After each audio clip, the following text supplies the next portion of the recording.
ॐ अज्ञानतिमिरान्धस्य ज्ञानञ्जनशलाकया चक्षुरुन्मिलितं येन तस्मै श्रीगुरुवे नमः। हरे कृष्णा।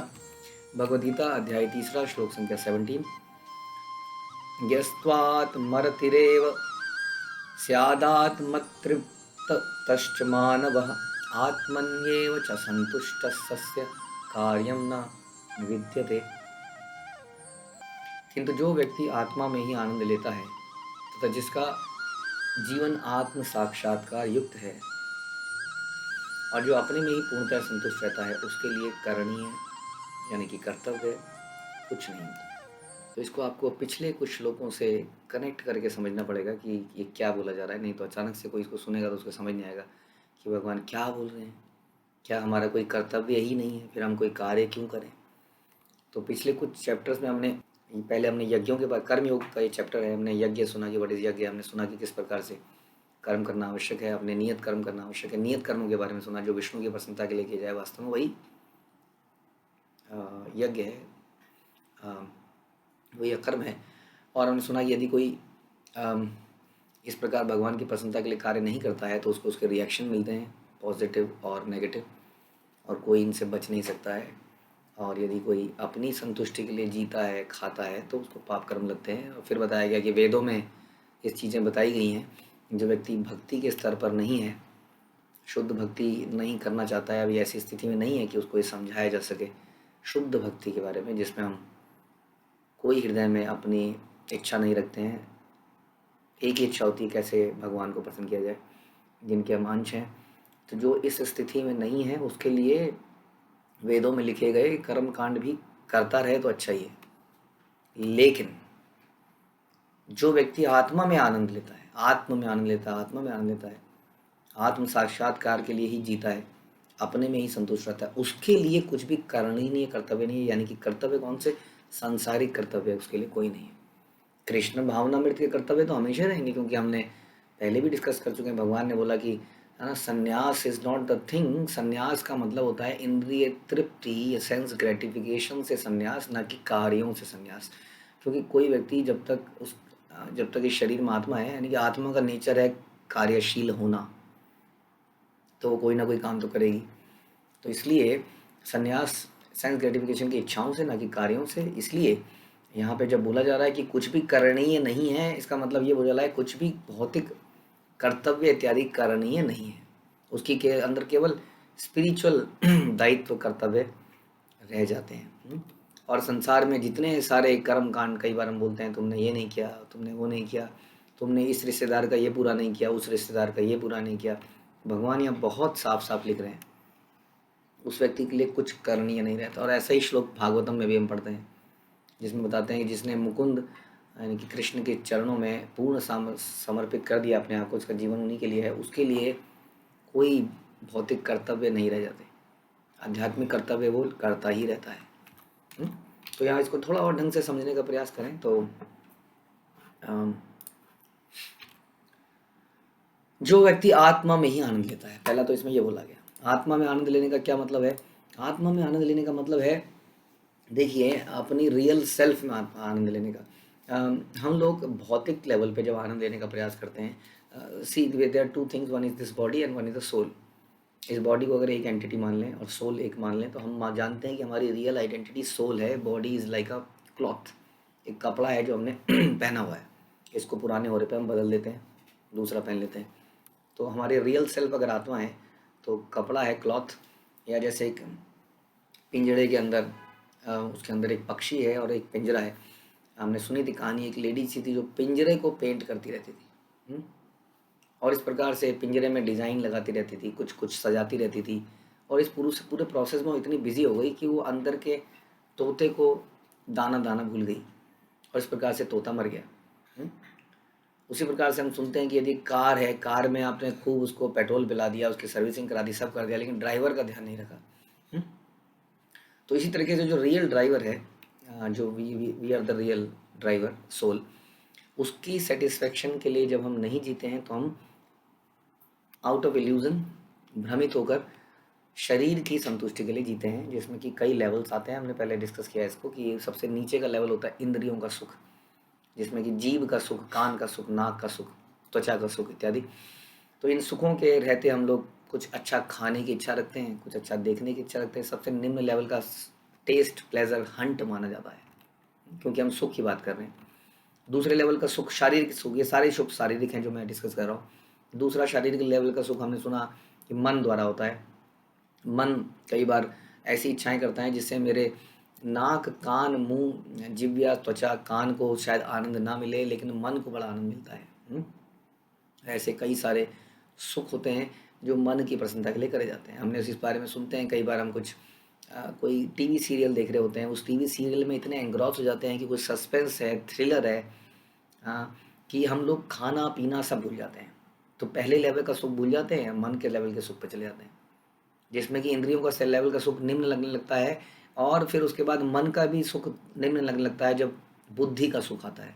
तो कई बार लोग चैलेंजिंग जॉब करना चाहते हैं, कुछ पहेली क्रॉसवर्ड पजल सॉल्व करना चाहते हैं, कुछ चैलेंजिंग काम करना चाहते हैं संसार में, चेस खेलते हैं, इस तरह के काम करते हैं जिसमें बहुत दिमाग लगता है, और दिमाग लग के जो शाबाशी मिलती है कि व्हाट अ ब्रिलियंट माइंड, बड़ा अच्छा लगता है। वो जो उस लेवल का सुख है वो और ऊंचा माना जाता है। और उसके बाद अहंकार के लेवल का सुख, जिसमें आदमी को पद और पोजीशन से सुख मिलता है। हाँ, ये आई एम, ये जैसे कि कई बार हम मिनिस्टर बन जाते हैं देश के, या कुछ राजा बन गए, उसमें पद का जो सुख है, उसमें चाहे इंद्रियों का सुख मिले ना मिले, क्योंकि दिन रात काम करना पड़ेगा। हाँ, मन का सुख मिले ना मिले, बुद्धि बुद्धि चलाने के लिए बहुत नीचे बहुत सारे लोग हैं जो बुद्धि चला रहे हैं एक राजा के अंडर, उसको बुद्धि अपनी चलाने की जरूरत नहीं है। फिर भी उस पोजीशन का जो सुख है वो अहंकार का सुख है। ये सारे सुख जो हैं, जो चारों हमने डिस्कस किए, वास्तव में भौतिक शरीर के लेवल के सुख हैं। कुछ हैं सूक्ष्म शरीर के, जैसे अहंकार, बुद्धि, मन, और कुछ हैं स्थूल शरीर के, जैसे इंद्रियों के सुख। लेकिन ये दोनों ही सुख भौतिक हैं, और इन सारे सुखों से व्यक्ति कभी भी प्रसन्न नहीं हो सकता, क्योंकि वो ये है ही नहीं। ना तो अहंकार है, ना वो मन है, ना वो बुद्धि है, ना वो इंद्रियां हैं। इसलिए जब तक हम इनको प्रसन्न करने का प्रयास करते रहेंगे तब तक हम सुखी नहीं हो सकते, ये बिल्कुल तय बात है। इसीलिए यहाँ बताया जा रहा है कि जो आत्मा में ही आनंद लेता है, वही वास्तव में आनंद ले पाता है। उसके लिए कुछ करने नहीं है संसार में। यानी कि जितनी भी हमारी ड्यूटीज़ हैं, सो कॉल्ड बहुत सारी ड्यूटीज़ हैं, सोशल, सामाजिक, पारिवारिक, एनवायरमेंटल, बहुत सारी हमारी ड्यूटीज़ हैं। वो तब तक रहती हैं जब हम शरीर के स्तर पर होते हैं। जब हम आत्मा के स्तर पर जाते हैं तो हमारी कोई भी ड्यूटी नहीं रहती, क्योंकि हमारी सारी ड्यूटीज़ आध्यात्मिक हो जाती हैं। और आध्यात्मिक लेवल पे आते ही हम सारे कर्तव्यों के बंधन से मुक्त हो जाते हैं, क्योंकि हम कुछ नए कर्तव्य अपना लेते हैं, जिसमें कि है अपनी साधना का कर्तव्य, अपने प्रचार का कर्तव्य। तो यहाँ बताया जा रहा है इस प्रकार से जब हम शरीर के स्तर से ऊपर उठेंगे, अपने रियल सेल्फ में जाएंगे, जो कि हम डिस्कस करते हैं। जैसे कि एक और एग्जांपल प्रभुपाद देते थे कि बड़ा सिंपल सा है कि मछली कभी भी संतुष्ट नहीं होती है जब तक वो पानी में ना रहे। पानी के बाहर उसको कितनी भी सुविधाएं ना दे दी जाएं, वो सुखी रह ही नहीं सकती, अब बिल्कुल सुखी नहीं रह सकती। लेकिन पानी में जाती है वो सुखी हो जाती है। उसी प्रकार से सिंपल हम लोग भी जब तक शरीर के लेवल पे अपने आप को सुखी करने का प्रयास करते हैं, सोचिए इंद्रियों के लेवल पे हम कितने तरह के सुख सोचते हैं। जब तक हम उस लेवल पे हैं, अहंकार के लेवल पे, मन के लेवल पे, बुद्धि के लेवल पे सुख, ये सारे सुख हमें कभी प्रसन्न नहीं कर सकते। लेकिन जैसे ही हम आत्मा के लेवल पे सुख ढूंढना शुरू करते हैं, यानी कि आत्मा के कार्यों में संतुष्ट होते हैं। जब ये बोला गया जो व्यक्ति आत्मा में ही आनंद लेता है, इसका मतलब जो कृष्ण भावनामृत के कार्यों में पूर्णतः संतुष्ट हो जाता है। संसार में जब लोग अपनी इंद्रिय तृप्ति से थक जाते हैं और संतुष्टि फिर भी नहीं मिलती, कई बार लोग सामाजिक सोशल वर्क शुरू कर देते हैं।